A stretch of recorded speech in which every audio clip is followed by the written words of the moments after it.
Notre ami Donald Cuccioletta ne sera pas avec nous cet après-midi, mais Ismaël Robert est avec nous. Ismaël Robert, comment ça va? Alors, ton micro, Oui, Ismaël, ça oui, va, ça va. ça va? Alors, je peux dire ça va, Ah mais oui, tu connais la chanson. ah oui, En hiver, ça ça va va. pas trop bien pour moi. Ah oui, ça va bien même quand ça va mal. Pour toi, Ah ça oui. c'est comme ça, toi, c'est ta rituel. Tu as entendu le décès de Doc Mayou? Paix à son âme. Père à son âme. Hein? Dieu ait pitié de lui. Mais s'il peut avoir pitié de quelqu'un, Ouais. qu'il ait pitié de Doc Mayou. Ah, bien C'était sûr. un petit dégueulasse à sa façon. Bon, Aïe, aïe, alors, aïe. Parce que c'est quelqu'un qui, quand même, qui était méprisant parfois. hmm, Méprisant, c'est peut-être un peu de dire parce que c'est vrai, on peut se prononcer, on a la liberté de dire ce qu'on pense, mais quand même on vit dans une société, hein, cette société mondiale, humaine, donc il faut avoir un certain respect pour certaines personnes. Oser dire que parce qu'on est noir, on est moins intelligent que les autres, alors que beaucoup en fait, de recherches scientifiques, tout ont prouvé ces bêtises, c'est l'ordre du passé d'un autre monde. Moi, je pense que c'est pour ça que je dis paix à son âme. non, mais tu comprends que certaines personnes peuvent avoir de la difficulté à lâcher de vieilles théories du blasé qui, comme la supériorité des races, n'est-ce pas? On peut comprendre ça, mais lorsqu'on prétend être un scientifique, n'est-ce pas? Et je ne suis pas sûr qu'il a été réprimandé par l'ordre des psychologues, des psychiatres, n'est-ce pas? Pour ce fait-là, je ne suis pas Ben, sûr. Ben, il faudra il se remonter. vantait de dire qu'il s'est présenté plusieurs fois Hmm? devant l'ordre et à maintes reprises. Et c'est vrai, on a, mais c'est pas pour ces raisons-là. C'est dans d'autres circonstances, Hmm. pour d'autres raisons qu'on l'a pas banni, mais quand même, il a été suspendu Hmm. pour d'autres raisons. Donc, en tout cas, ces genres de personnes, malheureusement, on les trouve un peu partout à travers le monde. Non, Il n'est mais pas le seul, mais quand c'est proche de nous comme ça, dans euh, là où l'on vit, hein, des gens qui côtoient, qui savent que ce que ça signifie un être humain, les apports de tout un chacun, c'est-à-dire qu'est-ce qu'on peut prouver pour démentir certaines conneries qui se disaient dans le temps, hein, et qu'aujourd'hui encore, malgré ses capacités, ses connaissances, on peut en fait affirmer ces genres de bêtises. Donc moi je pense que c'est... En tout cas, voilà. donc, non, moi, je préfère tout simplement dire, il y a de ces théories qu'on peut, parce que Dr. Mayo avait dit, moi, je ne l'ai pas inventé, je l'ai trouvé, et puis, etc. Mais c'est comme les avocats, hein, quand ils se présentent en cours, vous avez de la jurisprudence qui va d'un côté, de la jurisprudence qui va de l'autre côté, et toi, tu vas choisir Ce qui fait ton ce affaire. qui fait ton affaire. Et dans les circonstances, on peut dire que Dr. Mayou, pour ça, avait fait son choix et décidait de plaider, en tout cas de valoriser certaines vieilles théories. Moi, quant à moi, j'ai pas de respect pour Ah, un mais homme non, comme ça, mais non, n'est-ce pas? mais non. Et j'ai été à une émission avec lui, hein, à la télévision, et sais-tu quoi? Il avait même amené un Haïtien. Ah oui, j'ai vu, même là encore, on a montré à la télé cet après-midi. Hein, J'ai vu ce Tahitien à côté de lui qui, tout souriant, se sentait fier. hein. Donc c'est quelqu'un qui comprenait rien de rien. Tu comprends? Bon, voilà. Alors, aujourd'hui, Ismaël, on parle du 14e anniversaire du tremblement de terre du 12 janvier 2010. Et on, 14 on- ans. 14 ans même, et on se pose toujours la question, qu'est-ce que je faisais, où est-ce que j'étais quand j'ai appris cette nouvelle-là, parce que nous n'étions pas dans le pays. Et on a appris ça à l'étranger, Ismaël, et ça reste toujours un choc parce que personne ne voulait croire ce qui se disait, les nouvelles qu'on avait apprises que Port-au-Prince était littéralement à terre. On ne voulait pas croire que ça pouvait arriver parce que notre génération n'a jamais connu de tremblement de terre comme tel, de gros tremblements de terre comme ça. Moi-même, jusqu'au moment où on se parle, c'est ma mère qui disait ah, mais il y avait un petit quelque chose. Oui. Il y avait, on a entendu la terre s'est secouée un peu, mais moi, j'ai jamais eu connaissance d'un vrai tremblement de terre. Autre chose, toi et moi, on a eu la chance de faire des études en génie. Moi, je n'ai jamais, en tout cas, si on en a parlé, je ne me rappelle pas. De manière rapide, quand on en a mentionné, mais quand on a faire des calculs, des études approfondies pour se prémunir d'un quelconque tremblement de terre, dans mes études de génie, je n'en ai pas eu. Alors, j'ose le dire parce que c'est un fait. Je ne l'ai pas eu. Donc, toi, tu as eu la chance d'aller après. Tu t'es peut-être, en fait, je ne dirais pas guérir de quoi que ce soit, mais quand même, tu as fait peut-être un peu de deuil. Moi, jusqu'ici, jusque-là, je ne suis jamais allé. Tu vois? 14 ans? Non, je suis jamais allé. Donc, vous voyez, qu'est-ce qui, en fait, se trouve encore en moi, Port-au-Prince que je connaissais très bien sur le bout de mes doigts. Ben, on me dit aujourd'hui, si j'y vais, je ne commettrai absolument rien. Port-au-Prince. Donc, alors là, c'est pour dire encore, il y a encore des choses en moi.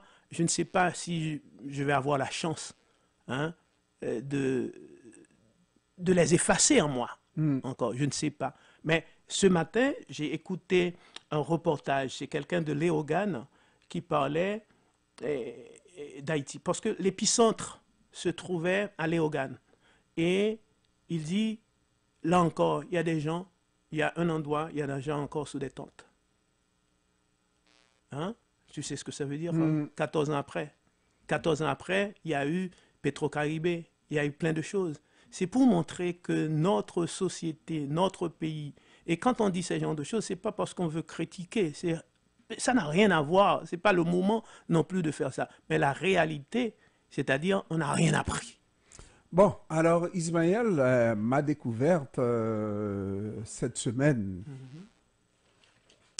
c'est une entrevue que j'ai eue, je crois, mercredi, mon cher ami.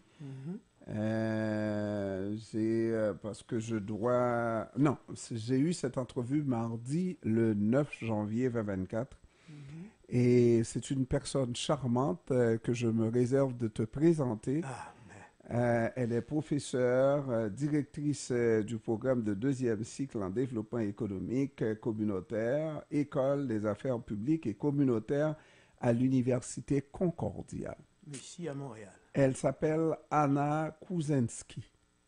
Est-ce que ça te dit quelque chose? Non, je ne la connais pas. Mais bon. Le nom, mais les Kuzinski, donc on a peut-être Europe de l'Est. Ben, mais je pensais que tu disais les Kuzinski.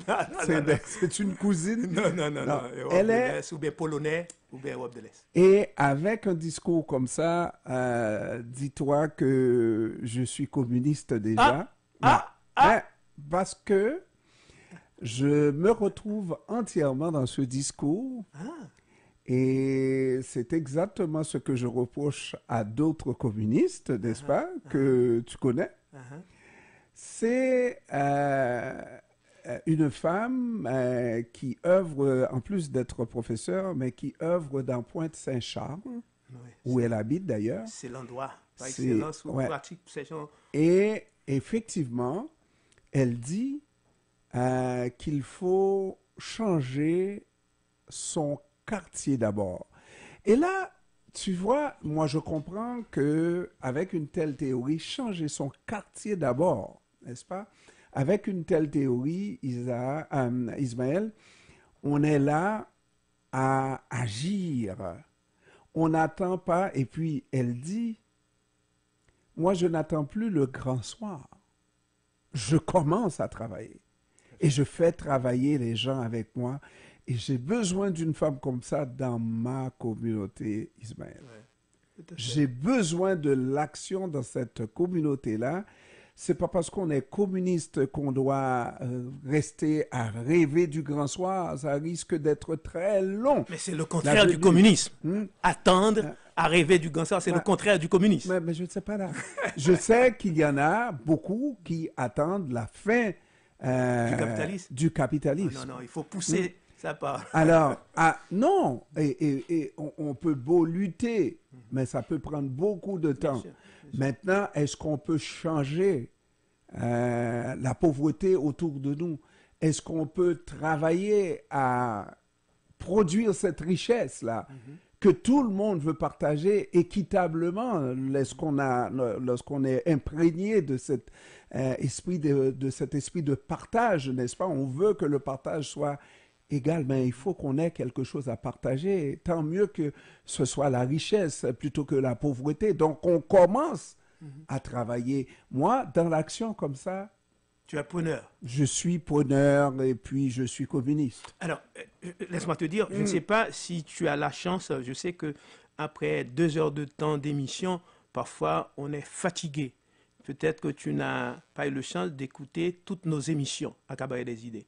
Mais Donald et moi, nous avons cette pratique de parler de prenons le quartier. C'est-à-dire cette pratique, c'est de ne pas attendre que la chose se passe. Mais vous parlez trop. Il faut passer à l'action. Il faut passer à l'action aujourd'hui. Et puis, attention. Moi, je ne veux pas critiquer quoi que ce soit. Non, tu peux. C'est normal. Dans l'action. Dans l'action pour créer de la richesse. Et puis, mais donne-moi un exemple de richesse qu'elle est en train de créer dans son quartier pour qu'on y participe, pour qu'on voit bien fondé de la chose, ou bien pour apprécier à sa juste valeur ça, de sorte qu'on puisse la pratiquer, cette chose. Ils ont un espace avec plusieurs milliers de pieds carrés, je ne sais quoi, là, n'est-ce pas, dans Pointe-Saint-Charles. Et ils ont construit magasins, etc. Et puis, le quartier évolue au rythme de ce qui s'est fait. Ça, c'est du concret. Non, je suis d'accord avec ça. Je suis d'accord. Par contre aussi, peut-être qu'il y a un travail qui est déjà fait, parce que je ne veux pas dire parce qu'elle est prof, mais quand même, elle a un avantage que peut-être d'autres n'en ont pas. Elle sait comment aborder les gens, comment faire passer un message. Cependant, et peut-être aussi, il y a un travail théorique qui est déjà fait, de sorte que les gens puissent embarquer. Ce travail-là ne se fait pas sans la pratique, parce que la théorie sans la pratique, ça ne vaut absolument rien. Non. Je suis d'accord avec toi. Non, mais tu vas voir, la théorie sans la pratique, c'est même pas ça, là. C'est de faire en sorte que les gens... comment on embarque, et ça prend du leadership pour amener les gens à comprendre un message qui est simple, ça prend de vivre le message dans la pratique, et quand les gens nous voient évoluer, ils vont rentrer là-dedans, et moi je voudrais qu'on passe de la parole aux actes. Mais cette parole, de la parole aux actes, ça commence quelque part. Exemple, nous, on met sur pied ce qu'on appelle, mais on a peut-être on ne sait pas apprécier ce qu'on a fait, parce que comme on dit dans le français, je ne sais pas, couteau pas gâté manche-li, mais par contre, on a fait des petites choses aussi. Peut-être que les gens n'ont pas su apprécier ces petites choses-là. Peut-être ces petites choses-là ne rayonnent pas encore dans nos communautés. Mais quand même, on a fait pas mal de petites choses que les gens pouvaient suivre. Malheureusement, dans nos communautés, dans notre communauté, en particulier la communauté haïtienne, ça prend plus que ça. Ça prend plus que ça parce que les gens, je ne sais pas comment le faire. Un exemple. L'Assemblée populaire qu'on met sur pied. Mais on a beaucoup de petites associations régionales qui participent, c'est-à-dire au développement, pas développement quand même, à l'avancement quelque part d'où l'on vient, le pays d'Haïti. C'est quand même un exemple, c'est quand même de l'aide, c'est quand même de la solidarité. Parce que, qu'on le veuille ou non, Jean-Ernst, toi tu viens des Gonaïves, moi je viens du Sud, nous venons de quelque part. Donc si nous participons à ce qu'on peut appeler à l'avancement de notre pays d'origine, en quelque sorte, ou bien du coin de notre pays d'origine, c'est quand même quelque chose. Et ici, on ne peut pas reprocher aux Haïtiens d'origine, c'est-à-dire pour dire qu'ils n'ont pas participé à ce genre de choses. Ils contribuent à former une petite école, à construire une petite école. Ils contribuent à construire un dispensaire. Ils contribuent à une bibliothèque. Toutes ces choses-là. Je ne veux vraiment pas critiquer Ismaël. Ça, c'est un apport.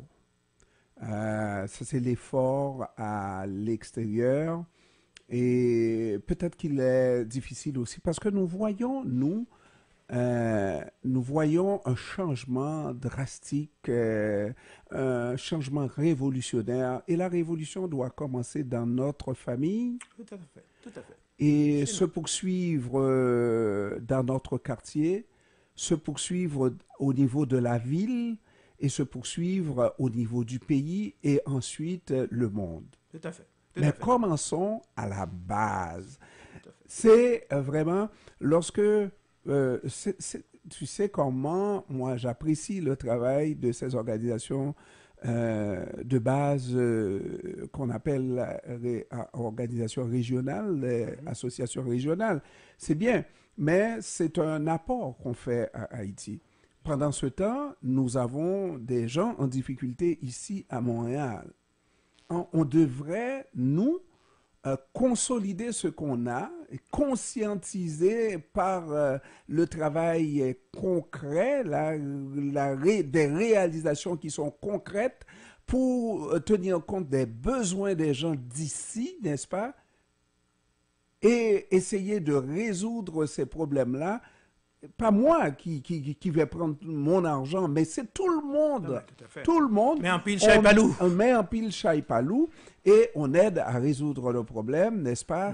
Et faire en sorte aussi que les gens participent et surtout les personnes en difficulté. C'est pas de la charité qu'on veut faire. On veut que les gens mettent la main à la pâte et ensemble, on peut résoudre nos problèmes. Ça s'appelle changer son quartier. Et après le quartier, on ira au-delà du quartier, la ville, etc. Et le monde, en fait. Tout à fait. Alors, alors, je sais qu'on est en 2024. Souvent, chaque année, on prend ce qu'on appelle des résolutions. On dit qu'il faut faire ci, il faut faire ça. Ben, je vais dire une vérité. Je sais que cette vérité peut déranger. Pour qu'on y arrive, là où tu dis, il faut rebattre les cartes. Parce que il y a certains, je parle de notre communauté ici, il y a certains endroits, il y a certaines organisations, si tu oses mettre les pieds, ou du moins ne serait-ce que jeter un coup d'œil, tu risques de ne pas, si tu meurs, tu risques de ne pas avoir, de n'avoir personne à ton enterrement.